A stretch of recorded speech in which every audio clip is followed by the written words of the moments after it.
আসসালামু আলাইকুম। আশা করি সকলে ভালো আছেন। পবিত্র মাহে রমজানের শুভেচ্ছা জানাই সকলকে। বাজারে আজকের যে দৃশ্য আমরা উপভোগ করেছি সেখানে আসলে কিছুটা হতাশ, পাশাপাশি কিছুটা আশার স্বপ্ন আমি দেখতে পাচ্ছি। আমি কিছু মন্তব্য নিয়ে কথা বলতে চাই, যেখানে অনেকগুলো মন্তব্য পেয়েছি যে ভালো ভালো কোম্পানি নিয়ে আলোচনা করার বিষয়ে অনেকেই মন্তব্য করেছেন। আমি তাদের কাছে সবিনয় কিংবা করজোড়ে ক্ষমা চেয়ে নিচ্ছি যে দেখুন, আমরা যে ভিডিও করছি বা আমরা যে ভিডিও বার্তার মাধ্যমে আমি যে তথ্যগুলো বা আমি যতটুকু জানি শেয়ার করছি, এটা সাধারণত নতুন বিনিয়োগকারীদের জন্য, পাশাপাশি যারা বিভিন্ন বিনিয়োগে আটকে গিয়ে ক্ষতিগ্রস্ত হয়েছেন বা কিভাবে এই বাজারে দুর্বল বাজার থেকে আমরা কিছুটা স্বস্তির মধ্যে বিনিয়োগ করতে পারবো, কিছুটা লাভবান হতে পারবো, এই কৌশল নিয়েই আমি আলোচনা করছি। এখন আপনার কোম্পানির নাম যদি এখানে না আসে, এখানে আমার কিছু করার নেই, এখানে আমি আপনাদের কাছে দুঃখিত, আমি সরি। বস্তুত বিষয় হচ্ছে যে আমি উদাহরণস্বরূপ কথাগুলো বলি। আমি যখন কিছু আলোচনা করি সেটা একটা এক্সাম্পল হিসেবে কথা বলি। আপনারা আমাকে ক্ষমা সুন্দর দৃষ্টিতে দেখবেন, বারবার আমি আপনার কাছে ক্ষমা চেয়ে নিচ্ছি। আমি কিছু কথা বলেছিলাম যে যদি আমরা বিক্রি না করি, যে ব্ল্যাক 7 কোম্পানি আমরা যদি বিক্রি না করি, কিন্তু এই যে একটি বিষয় যে আমাদের পরিবারটা কিন্তু খুব ছোট পরিসরে, মাত্র 2000-3000 লোকের ভিউ হয়েছে। আমি যে দেখেছি এই 3000 লোকের মধ্যে দেখা যাচ্ছে যে হয়তো 100 জন এটা ফলো করে নাই, ঠিক আছে? সো আমরা যে জায়গায় সবচেয়ে বেশি বাধাগ্রস্ত হচ্ছে, আমাদের বার্তাটা মাস পিপুলের কাছে আমরা পৌঁছাতে পারছি না। আমাদের এই সিদ্ধান্তটা যদি আমরা কম্বাইনভাবে করতে পারতাম, তাহলে কিন্তু আমরা ভালো কিছু করতে পারতাম। দেখুন, আজকে আমি উদাহরণগুলো কেন তুলি, আজকে দেখুন এসপি সিরামিক আজকে 1 টাকা 60 পয়সা নেগেটিভ হয়েছে, ওয়ারাজ এখানে আজকে 46,09,000 এসপি সিরামিক বিক্রি হয়েছে। প্রশ্ন, যে ইপিএস এসপি সিরামিক শো করেছে, আমরা গত সপ্তাহে যে ইপিএস রেজাল্ট পেয়েছি, সেই হিসাবে এসপি সিরামিক কিন্তু এখানে থেমে যাওয়ার কথা নয়, এখানে নেগেটিভ হওয়ার কোনো সুযোগ নেই। এটা দ্রুত গতিতে খুব অ্যাডভান্স লেভেলে যাওয়ার কথা, কিন্তু কেন যাচ্ছে না? কারণ আমরা কিন্তু কিছু বিনিয়োগকারী আছি, এটাকে আমরা অস্থিতিশীল করে ফেলেছি। আজকে যে 46,09,000 বিক্রি হয়েছে, হাত বদল হয়েছে, যারা বিক্রি করেছেন যদি লাভ নিয়ে বিক্রি করে থাকেন বরাবরের মধ্যে অভিনন্দন জানাই। কিন্তু আমার প্রশ্ন হচ্ছে যে তাহলে লস করে কারা? এখানে শত শত বিনিয়োগ করি আমি আজকে দেখলাম, কিন্তু আজকে যারা কিনেছেন তারা নিশ্চয়ই একটা স্বপ্ন নিয়ে কিনেছেন, তারা জানেন। কিন্তু আমি এই জায়গাগুলো নিয়ে কথা বলি এই জন্য বারবার আমি একটা রিপিট করি যে আজকে কিনেছেন যারা, তারা নিশ্চয়ই একটা তথ্য নিয়ে কিনেছেন, একটা ভালো কিছু নিয়ে কিনেছেন। Note about the SP ceramic. আমি আজকে যদি রিং শাইনের আমি আপনাদেরকে যে দেখুন ডান পাশে আমি আপনাদের চিত্রটা দেখাই, আজকে রিং শাইনের যে রিপোর্টটা এসেছে সকালবেলা এসেছে 9:35, 9:36, 9:50 ওয়ারএস মিটিং হয়েছে কয় তারিখে? 27 ফেব্রুয়ারি। কেন আজকে দিল? আর ইপিএস এর রেজাল্টের সাথে এতগুলো নিউজ কেন কানেক্টেড করলো? আমাদের দেশের ম্যাক্সিমাম বিনিয়োগকারী কিন্তু এটা পড়ে না, নিউজ কি আর সেটাও পড়ে না। ইপিএসটা দেওয়ার পর আরও 3-4টা সাম অ্যাডিশনাল বিষয়গুলো জার করে দিচ্ছে যেন পাবলিক এটা না বোঝে। তো আমাদেরকে বোকা বানানো হচ্ছে, আমাদেরকে বোকা বানানো হচ্ছে। দেখুন, রিং শাইনের আজকে 7,50,000 শেয়ার হাত বদল হয়েছে। আমি একটু তথ্যটা তুলে ধরি, যেখানে আমি আপনাদের জন্য তথ্যটা লিখেছি। সেখানে অক্টোবর ডিসেম্বরের ইপিএস এসেছে 2024-এর 71 পয়সা, যেখানে 2023 সালে ছিল 5.50 পয়সা। এখানে এনএভি এসেছে 2024 ডিসেম্বরের 9 টাকা 50 পয়সা, এখানে এসেছে 8 টাকা 3 পয়সা 2023 সালে। এই যে গ্রাফ চিত্র, এই গ্রাফ চিত্র যেখানে এনএভি নেট অ্যাসেট ভ্যালু 9 টাকা, সেই শেয়ারের দাম 4 টাকা 20 পয়সা হয়। এর কেনার এর রহস্য কি? এই প্রশ্নের উত্তর কে দিবে? আমরা বিনিয়োগকারী, আমরা যারা এই বাজারে আছি, আমরা একেবারেই কি নির্বোধ হয়ে গেলাম, অবুঝ হয়ে গেলাম? আমি বুঝি না, আমার মাথায় এসব আসে না, ঠিক আছে? This is the Z category. But আপনারা যারা বিনিয়োগ করেছেন, কোনো কোম্পানি কি ভিজিট করে দেখেছেন? রিং শাইন এই কোম্পানি কি আপনি ভিজিট করেছেন, দেখেছেন যে কোম্পানির উৎপাদন কেমন হচ্ছে? একটু দেখে আসুন ইপিজেড কোম্পানি, আপনার ঘুরে আসুন, দেখে আসুন যে এই যে এসপি সিরামিক, আপনি একটু ভিজিট করে দেখে আসুন, ঠিক আছে? বেস্ট হোল্ডিংস, আজকে বেস্ট হোল্ডিংস দেখুন 14,08,000 হাত বদল হয়েছে, আজকে 30 মাত্র 30 পয়সা ক্লোজিংয়ে পজিটিভ ক্লোজেস। আজকে যে 14,08,000 আপনার এখানে হাত বদল হলো, বিক্রি করলো কারা? এই প্রশ্নগুলোর উত্তর দিতে পারবেন? বিক্রি করছে কারা?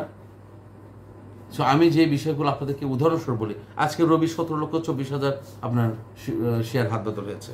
আজকে কেপিপিএল দেখুন 11,36,000 হাত বদল হয়েছে। আজকে 2 টাকা নেগেটিভ,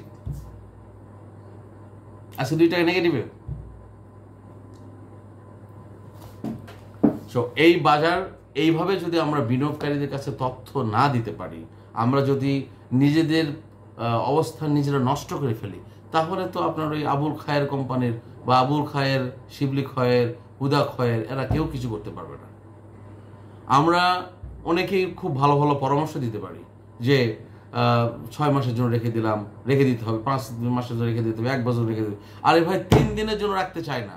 আমাদের ম্যাক্সিমাম ইনভেস্টর তাদের পোর্টফোলিওতে একটা শেয়ার 3 দিন পার হয়ে গেলে সে লাফালাফি ধস্তাধস্তি শুরু করে যায়, পাগল হয়ে যায়, যেটা বিক্রি করে আরেকটাতে ঢুকবো, এটা বিক্রি করে আরেকটাতে ঢুকবো,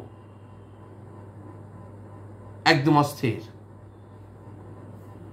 সো আমি অনুরোধ করছি, বিষয়টা এইভাবে বলতে চাই যে আপনারা যারা এই ভিডিওর মাধ্যমে আমার কথাগুলো শুনছেন, আপনাদের অনুরোধ করব এই পরিবারটাকে বড় করতে হবে।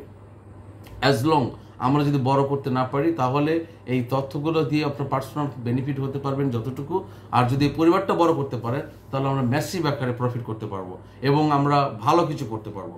এবং ভালো কিছু বলতে এটাই বোঝাতে চাইতেছি যে আমরা তখন ইচ্ছা করলেও আমাদের এই ইপিএসের মানে পাতানো ফাঁদে আমাদেরকে আর ফেলতে পারবে না, একটা ধূম্র জালে আমাদেরকে ফেলতে পারবে না, আমাদেরকে একটি প্যানিক নিউজ দিয়ে আমাদেরকে অস্থির করতে পারবে না। ঠিক আছে? আপনি তখন বেশি শক্তিশালী হবেন যখন আপনার কাছে শক্তিশালী তথ্য থাকবে। যার যত তথ্য বেশি সে তত বেশি শক্তিশালী। ঠিক আছে? Information is a power. Okay, so আপনার যত তথ্য সমৃদ্ধ হবেন আপনি তত বেশি শক্তিশালী হবেন। বিশেষ করে বিনিয়োগ বাজারে আপনাকে তথ্য সমৃদ্ধ হতে হবে। এই তথ্য সমৃদ্ধ যদি না হতে পারেন আপনি বাজার ভালো কিছু করতে পারবেন। এখন প্রশ্ন হচ্ছে, অনেক ভালো ভালো কোম্পানি আছে ভাই, আমি অনুরোধ করছি, আই নো যে ভালো, এই যে জিপি বলেন, ব্যাটবিসি বলেন, ম্যারিকো বলেন, বাটা শু বলেন, বিভিন্ন সো মেনি সোনালী ইন্স্যুরেন্স বলেন, সো মেনি পদ্মা ইন্স্যুরেন্স বলেন, there is so many companies, they are well establish good. এদের আপনার একটা বুয়েটের ছাত্রকে তো আপনার ওই ভালো করে পড়বাবু এই কথাগুলো বলার তো দরকার হয় না। দে আর অল মেরিটিয়াস, দে আর মোস্ট ট্যালেন্ট, দে আর আমি কিভাবে এই কথাটা বোঝাতে চাই আমি বোঝাতে পারি না। They know their job and they know their responsibility. But আমরা ভুল করছি কারা? আমরা যারা আটকে গেছি আমরা ভুল করছি। আমরা আটকে যাই কখন?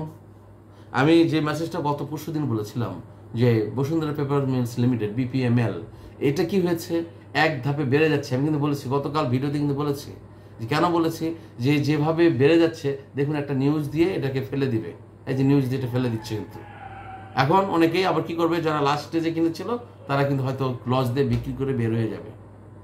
সো আপনি যদি, আমি আপনাকে এই ভিডিওর মাধ্যমে এই বার্তাটাই শুধু দিতে চাই, যদি আপনি ম্যাচিউর লেভেল থেকে যদি আপনি সুচিন্তিতভাবে পরিকল্পনা করে প্রফিট নিতে চান, তাহলে একটি টার্গেট করুন। ধীরে ধীরে সেটা কি কোম্পানিটার একটা ম্যাচিউরিটি লেভেল পর্যন্ত ওয়েট করতে হবে।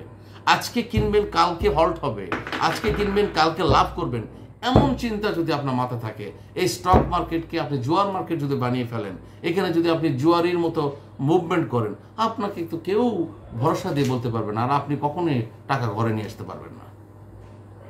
শুধু এই মামু খালুদের দোষ দিতে হবে আর ওই শাপলা চত্বরের আন্দোলনের কথা বলতে হবে, একে অপরকে গালিগালাজ করতে হবে, বাজে বাজে ভাষা ব্যবহার করতে হবে, একে অপরের বিরুদ্ধে বিষাদার কথা বলতে হবে।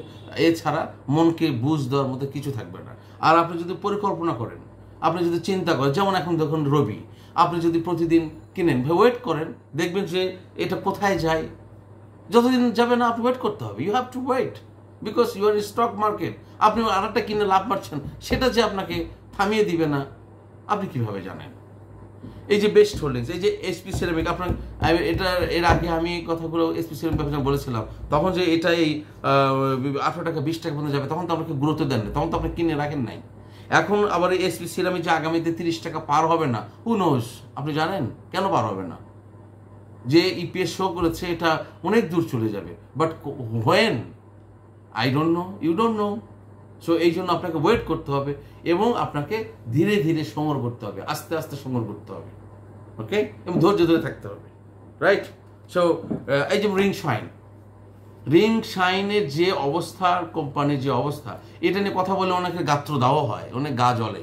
কেন ভাই গা জ্বলবে কেন? এটাও তো একটা কোম্পানি। এই কোম্পানিতে এই ক্যাটাগরিতে ছিল, এন ক্যাটাগরিতে ছিল, বি ক্যাটাগরিতে ছিল, জেড ক্যাটাগরিতে আসছে, আপনার একটা গাত্র জ্বলে কেন? আপনার ভালো লাগবে না? Skip my video, okay, complete my message, it's my humble request. এটা বারবার এক কথা বলতে ভালো লাগে না, আমি ক্ষমা চেয়ে নিচ্ছি, আপনাদের সময় নষ্ট করতে চাই না। দুঃখের বিষয় যে আমরা এই বাজারকে এখনো পর্যন্ত অ্যানালাইসিস করতে পারি নাই, আমরা এই বাজারকে এখনো রিড করতে পারি না, এই বাজারের পালস কি বুঝতে পারি নাই, এই বাজারের ক্যারেক্টার কি আমরা বুঝি না, বিধায় আমরা লাফালাফি করি, আমরা ক্ষতিগ্রস্ত হই। তবে আমার সাথে যারা সংযুক্ত আছেন, আমি অনুরোধ করব, আপনারা কেউ ভয় পাবেন না, ঘাবড়াবেন না, ভয়ের কিছু নেই। আমাকে গালিগালাজ করছে করুক, বোকা বলছে, গালি দিচ্ছে, যা বলছে বলুক, আপনারা আমার পাশে থাকেন, সংযুক্ত থাকেন। আমি বলছি আপনারা শুধু ধৈর্যশীল হয়ে ধীরে সুস্থে পরিকল্পনা করে স্লোলি কালেক্ট করে আপনারা একটা টাইম ফ্রেমে ওয়েট করবেন, আপনি 10 গুণ, 3 গুণ, 20 গুণ প্রফিট নিতে পারবেন, ওকে? সো ভয়ের কিছু নেই, হারাবারও কিছু নেই। হারাবে কেন? আমার টাকা, আপনি বিক্রি না করা পর্যন্ত তো কোনো লস নেই। সো আপনার প্যানিক হওয়ার কিছু নেই, ভয়ের কিছু নেই।